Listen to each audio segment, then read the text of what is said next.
নবীর জন্য এত মহব্বত, কিন্তু মহব্বতের লাশ কি হলো? আবু বকর সিদ্দিক রাদিয়াল্লাহু আনহু যখন দুনিয়া থেকে বিদায় হয়ে গেলেন, উনার লাশ কোথায় রাখবেন? রাসূল সাল্লাল্লাহু আলাইহি ওয়াসাল্লামের কাছে উনার মদফুন, তাকে দাফন করা হইল। আল্লাহ রাসূল বলেছিলেন, আবু বকর আমার দুনিয়ার সাথী,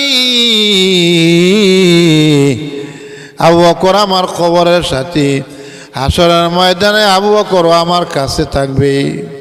এজন্য ভাইয়েরা আমার, আল্লাহ রাসূল সাল্লাল্লাহু আলাইহি ওয়াসাল্লাম বলেন, মান আহাব্বা সুন্নতি ফাকাদ আহাব্বানি ওয়া মান আহাব্বানি কানা মাই ফিল জান্নাহ।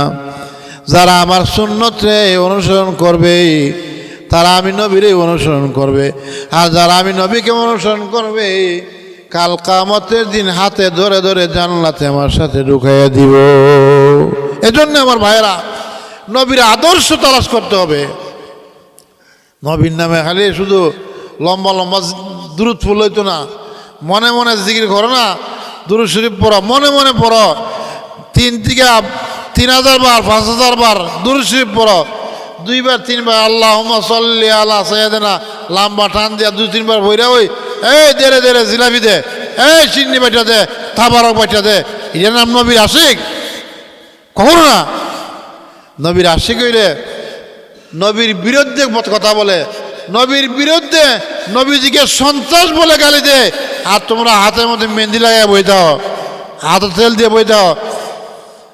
দেখতে হবে, লক্ষ্য করতে হবে, নবীর জন্য যদি নবীকে গালি দেয়, নবীর চরিত্র নিয়ে যদি কেউ কটাক্ষ করে, নবীর জিন্দেগি নিয়ে কটাক্ষ করে, গায়ের তাজা রক্ত দিয়ে যারা প্রতিহত করে, যারা প্রতিবাদ করে, যারা জান দিতে যায়, আসলে বোঝা যাবে তারাই নবীর আশিক।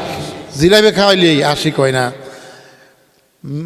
নবীজির বিরুদ্ধে কথা বলা হয়, কিন্তু কয়জন মানুষ রাস্তায় দাঁড়ায়া নবীর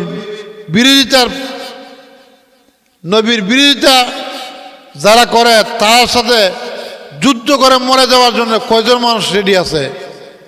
নবীর জন্য জান দিতে হবে, মাল দিতে হবে, তাহলে নবীর আশিক বললে